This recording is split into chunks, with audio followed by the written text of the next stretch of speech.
and welcome to Rose Red Homestead, where today we're just going to do a quick update on our rodent problem as it pertains to long-term storage.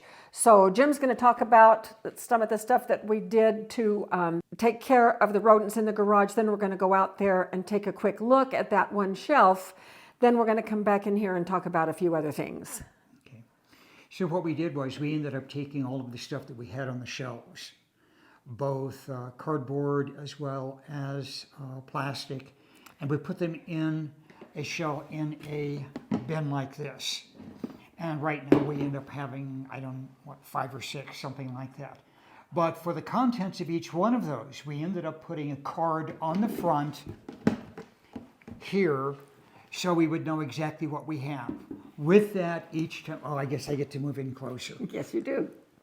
And with that, we end up having a total number of items for each of those, and it's on a grid. And with that, for each one we remove, we go ahead and mark off so we know how many we have left. And we'll show you that when we get out there.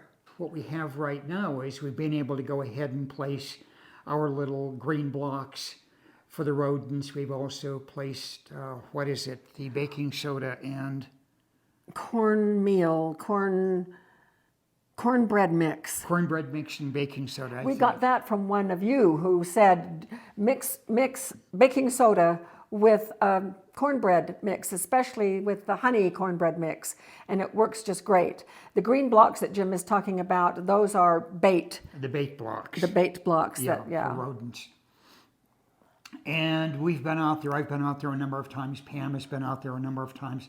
I've gotten different items from the containers, marked off what was left, that kind of thing, after I took one out. And there are no droppings. There's nothing on that particular shelf. It's been a month, I guess. Is it a month? I think it's a month since we have done that video.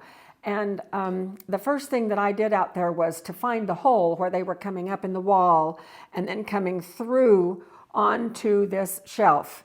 And it was a hole that was right under an electrical outlet. So I plugged that up. Someone said to put,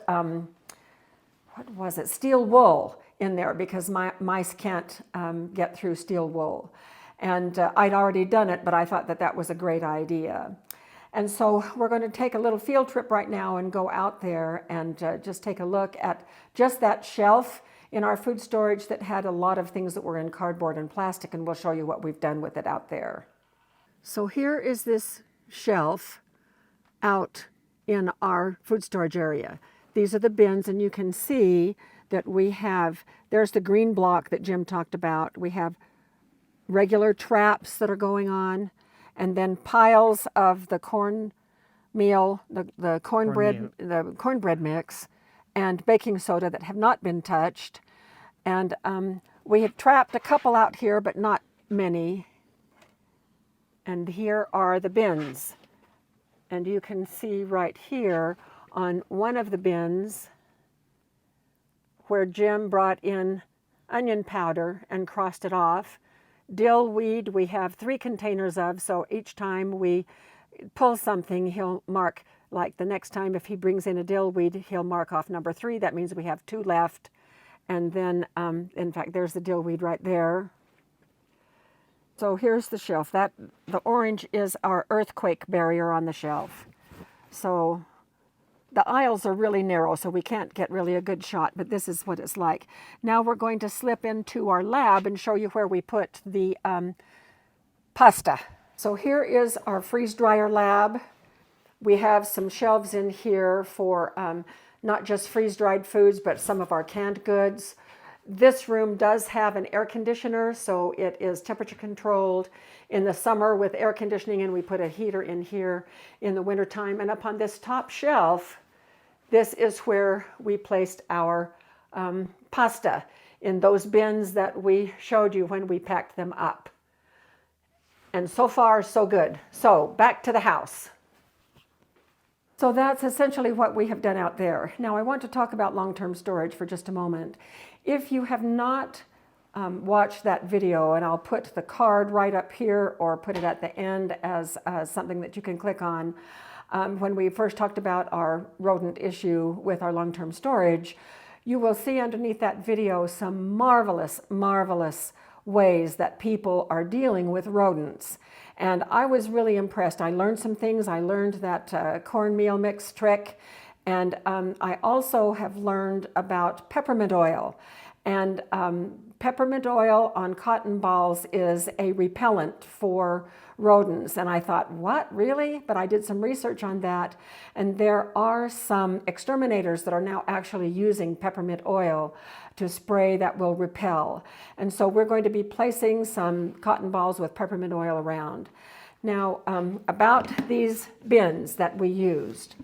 And many of you said that rodents can easily get into these bins. I'm sure that you are right. I know full well that rodents can get into these bins. Well, why would we still use them?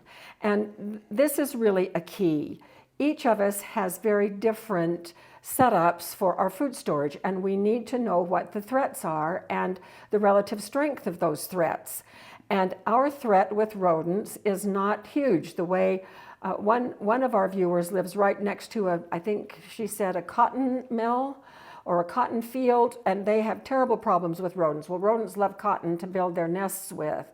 And so some of you will have to have things like metal garbage cans and that sort of thing to protect your food. We don't, because we have been using these bins for years and years, and not once ever have we had a rodent gnaw into these bins.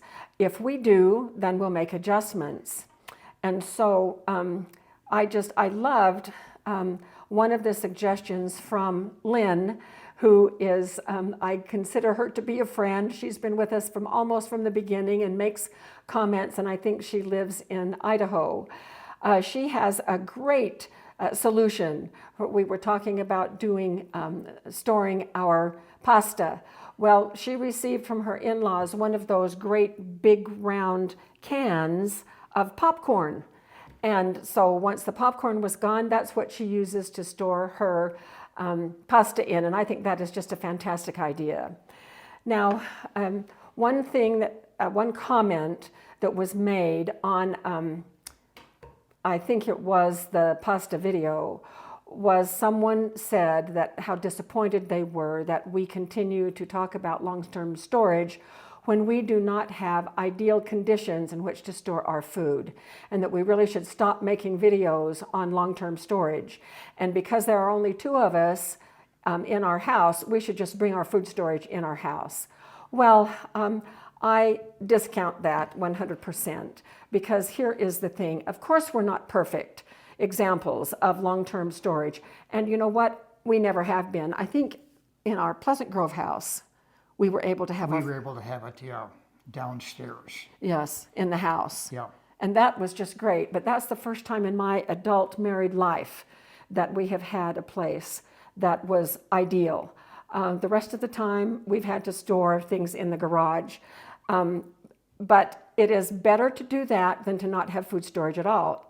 Very few of us, in my experience, have the perfect setting for long-term storage.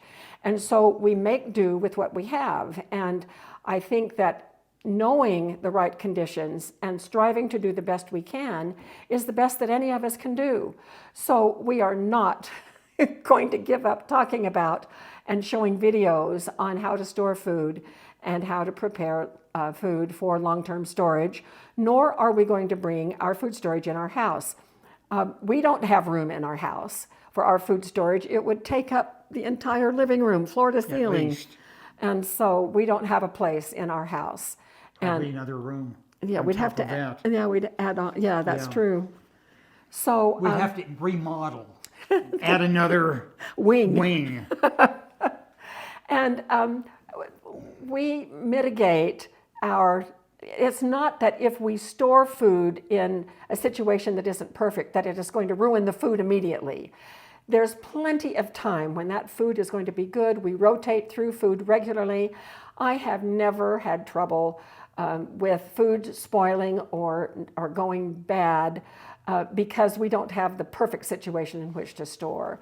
So I want to encourage all of us just to keep on doing the best that we can do, that we alter our approach to things according to our own needs in terms of rodent protection and mitigate things as they come up. So we're just all doing the best that we can do under the situations in which we live. So just wanted to give you that little update and show you a couple of things on how we do things in our imperfect way. So thanks for being with us, and we will see you again very soon for another micro moment. One of the things I want to go ahead and throw in there is if you end up getting plastic containers like this, whatever the make sure that you check them on a regular basis, because they do begin to deteriorate and crack and they need to be replaced. And this is beyond the idea of rodents, or how should I say that? It's beyond the idea of rodents causing damage. Well, and that's really a good point. And also, we need to check periodically to check for rodent damage on the plastic and I agree bins. with that, yeah. Okay, fun to have you on this video. Well, thank you. All right, so we'll see you next Monday for another micro moment.